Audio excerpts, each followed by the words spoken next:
Kakinya berada di atas, kakinya berada di bawah leher. Kemudian tangan kanannya mengecek ada lilitan tali pusat atau tidak. Baik, jika terdapat adanya lilitan tali pusat ya, kemudian melakukan proses epiparieta. Bayi ketika dia pertama kali lahir, dia tuh kepala ini walaupun misalnya badan miring seperti ini, gimana tuh begini, tapi dia ketika turun itu kepala tuh begini posisinya, ya. Jadi ketika dia ekspulsi, kita setelah ngecek ada lilitan tali pusat atau tidak, biarkan dia melakukan putaran taksiluar. Dia tuh akan lakukan sendiri begini. Jadi kita tuh jangan buru-buru langsung asal tarik. Jadi setelah kita cek itu tuh biarkan dia akan putar sendiri kok. Dia putaran pasti luar setelah dia putaran pasti luar, ini otomatis posisi kepala akan begini. Baru kita lakukan biparieta. Ya. Jadi jangan posisi dia masih begini kita biparieta. Jadi yang kita pegang nanti mukanya. Ya. Jadi kan dia mau melakukan putaran pasti luar. Yang pertama adalah proses sternum, saat kepala sedang crowning, kita melindungi kepala. Baru setelah itu dia akan melakukan proses biparieta, betul ya Dok? Ya. Sebelum biparieta kan kita ngecek dulu. Baru ngecek. Terus setelah itu kepala bayinya akan melakukan proses putaran pasti luar.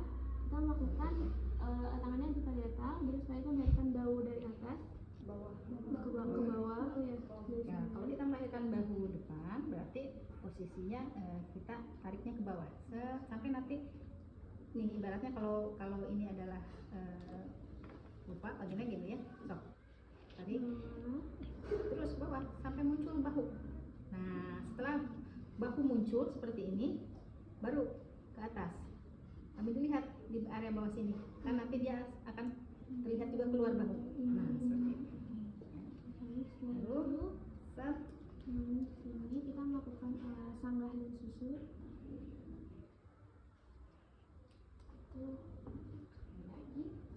Kaki fit ya, karena bayi itu licin dan dia bergerak. Oke, baik Ibu, selamat ya untuk bayinya sudah lahir pukul 10 Indonesia Barat.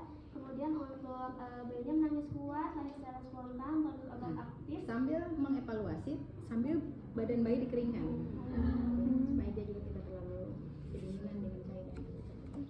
Baik Ibu, untuk bayinya sudah lahir ya Bu ya. Apa namanya?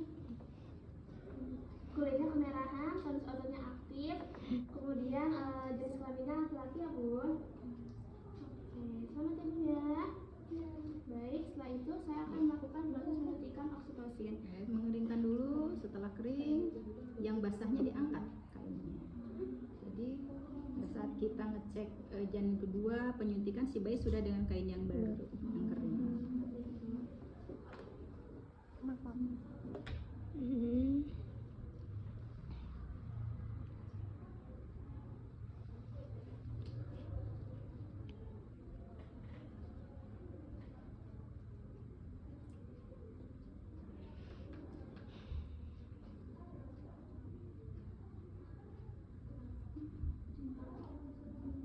Gak usah, yang penting rep dulu aja, yang penting hangat dulu ketutup bayinya. Baik, setelah itu saya akan melakukan pengecekan janin kedua.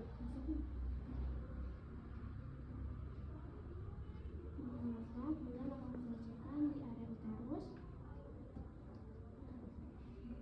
Baik, setelah itu kita bilang kepada ibunya, baik Ibu tidak terdapat adanya janin kedua ya Bu ya. Kemudian berenang di dalam ruangan kalian. Setelah itu adalah melakukan penyuntikan oksitosin. Bu, ringkan bayi sudah keluar. Sekarang saya izin untuk melakukan penyuntikan oksitosin ya Bu, untuk memudahkan keluaran plasenta. Apakah diperbolehkan? Boleh. Oke, baik. Cuma jangan jadi asumsi wajib, seolah-olah wajib ketika kita ngecek plasenta harus pakai waswap. Tidak ya, sebetulnya ketika kita tahu misalnya si sarung tangan kita cukup bersih dalam artian di sana tidak ada lumuran darah yang lain, sebenarnya kita bisa langsung cek si janin kedua atau tidak. Tapi kalau kita lihatnya si sarung tangan kita darah segala macam cukup banyak, berarti harus ada alas supaya si darah itu tidak sampai ke perut ibu kemana-mana. Gitu. Kenapa tadi harus ada alas ketika kita melakukan pengecekan janin kedua? Tapi bukan berarti tadi harus berarti saya menyediakan waslap khusus ketika mau ngecek janin kedua. Bukan. gitu ya. Tapi pokoknya kita akan ada, kalau sarung tangan kita penuh darah berarti supaya tidak sampai si darah itu jadi belaratan ke perut ibu gitu kan, makanya dialasin. Tapi kalau sekiranya cukup bersih, kering, tidak ada ininya ya, atau misal kita sudah ada tahapan membersihkan gitu, udah nggak apa-apa, langsung dengan handscoon kita langsung cek gitu. Masih Bu. Baik, selanjutnya adalah melakukan proses penyuntikan oksitosin di sepertiga paha atas ibu, paha luar ibu, kemudian suntikan dengan suntik intramuskular 90 derajat dengan jarum mengarah ke atas, kemudian kita aspirasi terlebih dahulu. Setelah aspirasi kita melakukan penyuntikan. Oke. Sudah selesai ya Bu untuk melakukan proses penyuntikan oksitosinnya. Baik, setelah itu adalah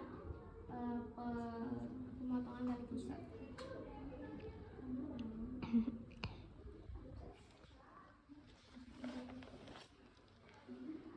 3-5 cm di atas pusat sini, kemudian kita melakukan pemotongan 3-5 cm di sini.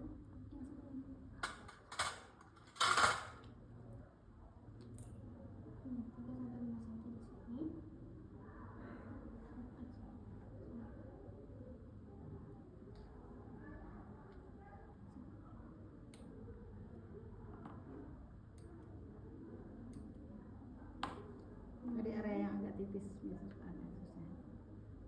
Ini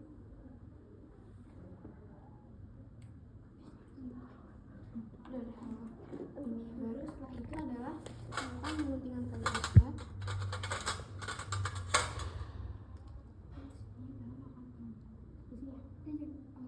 Agak atas aja biar gampang nanti nyambung lagi. Nah, boleh.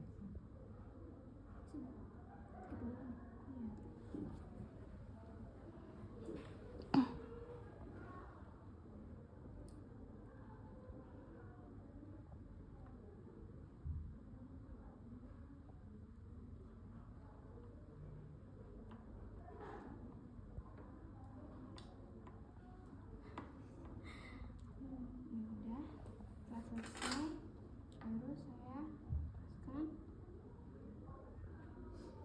Kemudian meletakkan bayi ke skin ibu ya.